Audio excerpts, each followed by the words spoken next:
كان يا مكان في قديم الزمان، كان هناك فيل جائع لا يعرف أماكن غابة والوديان إلى رأيه شبل، وطراطل مع تلاعب الآخرين ومسحات الحائط يحلمون ألعاب الطيبين. كثرت أحلامي وماذا بعد؟ لقد أخبرتكما هدية لجدي، وقد تكسرت ألعاب الطيبين.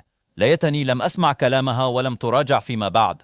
الألعاب الطيبين قد يكون ممتعا، لكن إن تجاوز حدوده قد يصبح الفيل بكاء شديدا، وحبل ذلك القصد ليس بقصد. أتمنى أن تراجع بكلام جيدا. أنا اسمي رسول الضاري، وهذه أطراف قد سرقت. ها ها ها ها ها ها.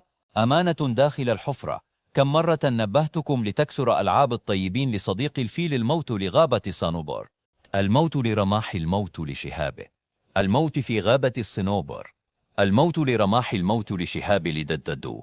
ما سمم؟ تعال دقيقة، أريد بأمر هام. أنا كنت ووسسسسس. يكفيك تدمار المكان مليء بالأوساخ. ينيك لا ينيك، وحصلت الكارثة. انت تررر.